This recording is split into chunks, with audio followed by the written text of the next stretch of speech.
السلام علیکم ورحمۃ اللہ تعالی وبرکاتہ۔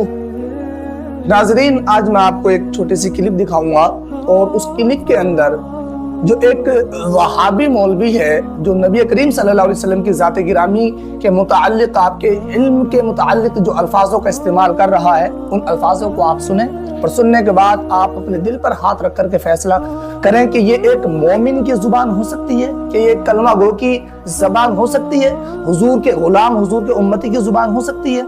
بہرحال وہ پہلے میں آپ کو دکھاتا ہوں، اس کے بعد میں آپ کو اس پر بھی چرچا کرتا ہوں۔ پہلے یہ دیکھیں آپ کہ ان کی جسارت کہاں تک جا پہنچی ہے، اور انہوں نے جو ہے کس طرح سے پوری دنیا کو ایک فتنے میں ڈال رکھا ہے۔ آپ یہ چیک کریں اور خود سنیں، اس کے بعد آپ فیصلہ کریں۔ یہ دیکھیں آپ، یہ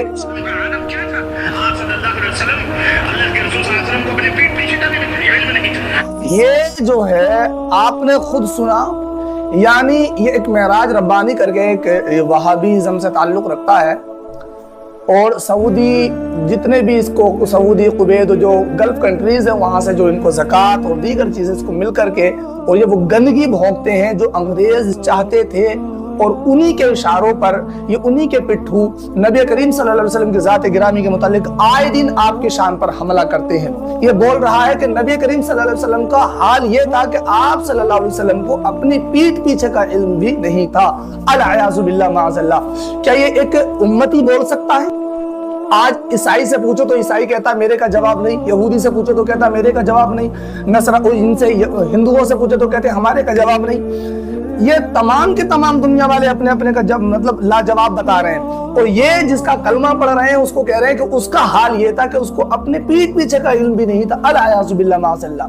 جبکہ یہ بات سراسر قرآن اور حدیث کے اپوزٹ ہے، خلاف ہے، اور 1450 سال کی تاریخ میں جو علماء نے، جو صحابہ نے، تابعین نے، تبع تابعین نے، ائمہ مجتہدین نے، جو اسلاف نے جو طریقہ اور جو چیز سمجھی، بالکل اس کے برخلاف ہے، اور یہ حضور کی شان میں گستاخی ہے۔ بہرحال حضور کے علم غیب کی کیا شان، اور آپ کا علم، پوری کائنات کا علم، اللہ نے ساری مخلوق کو جتنا علم عطا کیا ہے، وہ تمام کے تمام ان کے مقابلے میں حضور کا علم جو ہے، یہ ایک مثال لے لیجئے کہ حضور کا علم 10 لاکھ سمندروں کی برابر ہے، اور باقی پوری کائنات کو اس سمندر میں سے چڑیا کی چوچ میں جتنا پانی، ان کے برابر بھی حضور کے مقابلے میں پوری کائنات کو نہیں دیا گیا۔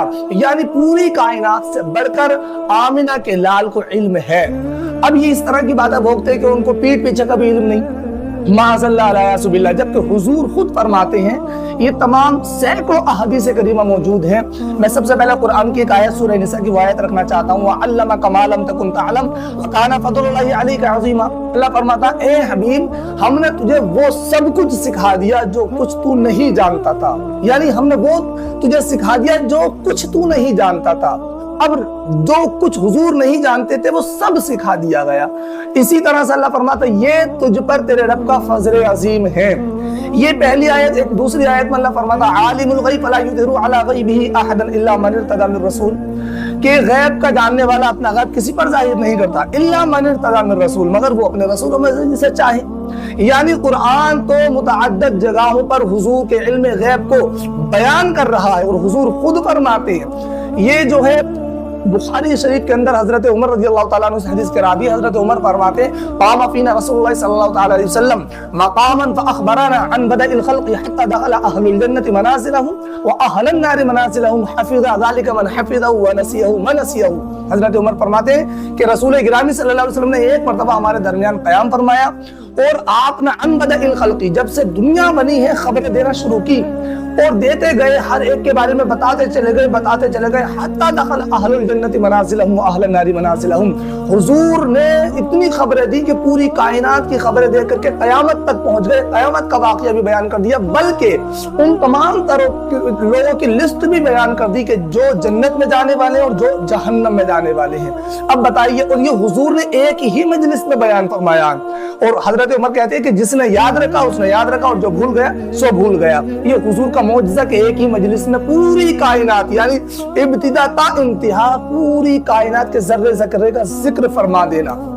اب یہ بتائیں کہ علم غیب یعنی قیامت میں کون جنت میں جائے گا، کون جہنم میں جائے گا، دنیا کب سے بنی ہے، کس کے متعلق کیا ہے، یہ سارا کچھ حضور بیان فرما رہے ہیں۔ تو علم غیب آخر کون سی چڑیا کا نام ہے؟ اور یہ منحوس، یہ مردود، یہ شیطان یہ بول رہے ہیں کہ ان کو پیٹ پیچھے کا علم نہیں، جبکہ حضور فرماتے ہیں کہ جیسا میں آگے دیکھتا ہوں ویسے ہی میں اپنے پیچھے دیکھتا ہوں۔ یہ جو ہے احادیث کریمہ سند صحیح کے ساتھ موجود ہیں، یہ تمام متعدد احادیث ہیں۔ بہرحال کہنے کا مقصد یہی ہے کہ جو ہمارے امام نے سمجھایا، اور کوئی غیب کیا تم سے نیہا ہو بھلا، جب نہ خدا ہی چھپا تم پہ کروڑوں درود۔ سب سے بڑا علم غیب کا علم جو ہے، سب سے بڑا غیب جو ہے وہ اللہ رب العزت کی ذات ہے۔ جب اللہ نے اپنے محبوب سے اپنے آپ کو نہ چھپایا تو کائنات کی اور چیزیں کیا معنی رکھتی ہیں جو حضور سے پوشیدہ ہو سکتی ہیں۔ بہرحال اللہ سے دعا کہ اللہ ہم تمام سنی بھائیوں کے ایمان و عقائد کی حفاظت کرے، اور ہم کو مذہب حق، مذہب اہل سنت، مسلک اعلیٰ حضرت کو مضبوطی سے قائم اور دائم